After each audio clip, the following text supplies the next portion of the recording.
Sheriff's Office. Before we get started, I do have a couple of housekeeping items. We are live streaming, so any noise within the gallery is going to be heard by the viewers out that are listening to the live stream, so try to keep that to a minimal, please. Today's speaking order is going to be, I'm going to give a brief synopsis of what happened last night, and then Sheriff Brian Albert is going to come up and speak and give you updated information. Sheriff Albert's last name is spelled A-L-B-E-R-T.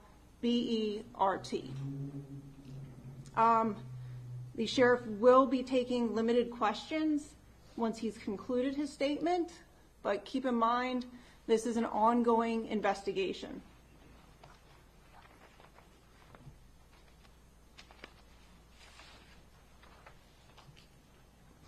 Last evening at approximately 8 p.m., deputies from the Washington County Sheriff's Office and other agencies responded to the 19,100 block of Old Waterford Road in Hagerstown, Maryland, for a reported shooting. The victim was an adult male who was located in the driveway of the residence. The victim was suffering from what appeared to be gunshot wounds. He was transported to Meredith Medical Center, where he later succumbed to his injuries. The victim was identified as Washington County, Maryland Circuit Court Judge Andrew Wilkinson, 52 of Hagerstown. I'm going to turn this over to Sheriff Albert now.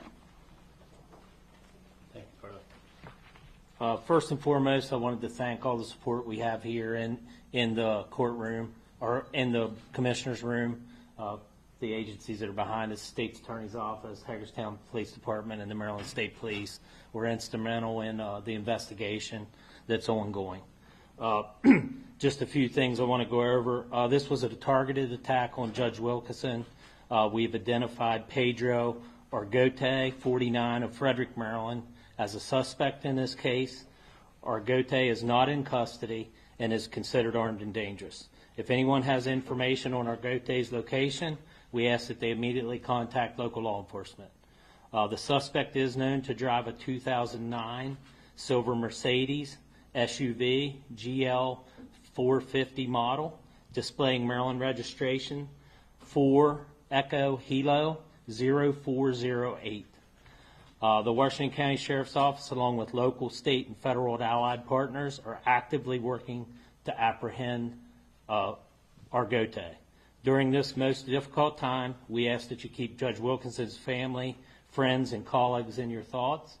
The court is open for business today, and this investigation is preliminary stages with the Sheriff's Office and our law enforcement partners continue to gather information for proper charging and conviction in this matter.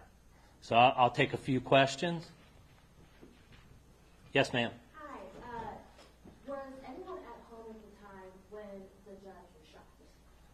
Yes, he was in his driveway. His wife and son were at home at the time. Yes, ma'am. Yeah, we were hearing that Judge Wilkinson was presiding over a divorce hearing. Argote, can you confirm that? There was a proceeding earlier in the day, a divorce hearing that Argote was not in attendance of that, though, at the court. That was earlier in the day. I'm not sure of the time. Was there one over here? Yes, sir. Do you know what kind of gun it was that was used? We're not releasing that at this time. So. Sheriff, you mentioned that he was presiding over a court hearing.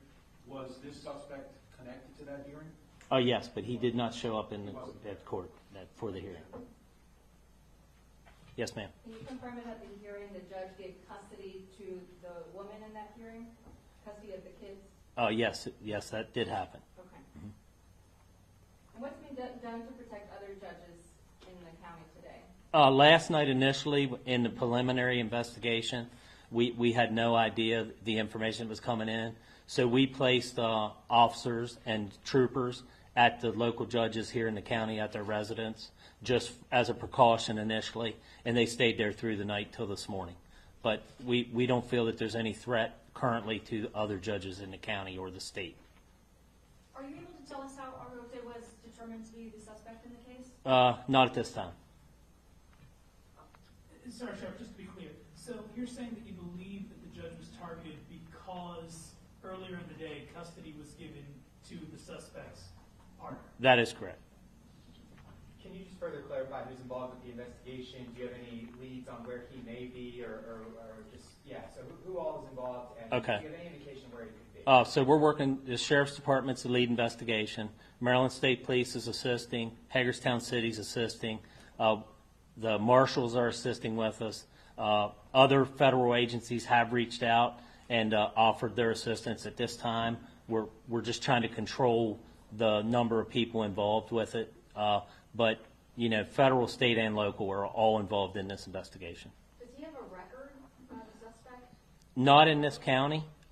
We have responded to the residents for verbal domestic assaults 2 times within the last few years, but no criminal record that we're aware of. Do you know if his gun was legally purchased?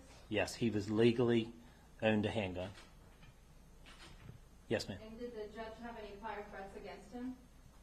Not to our knowledge, but that hasn't. If it was, we haven't uncovered that in the investigation yet. So, last question.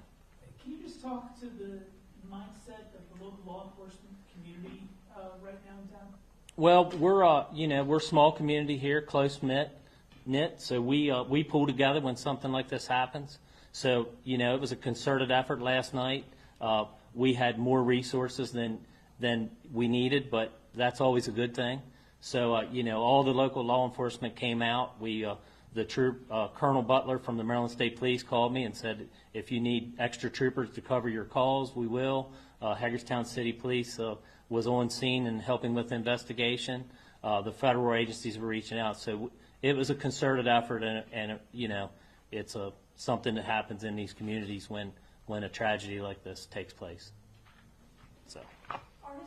Thank you all so much for coming out today. As more information becomes available and we're able to, releases will be sent out. So thank you. That concludes today's press conference. Who got that?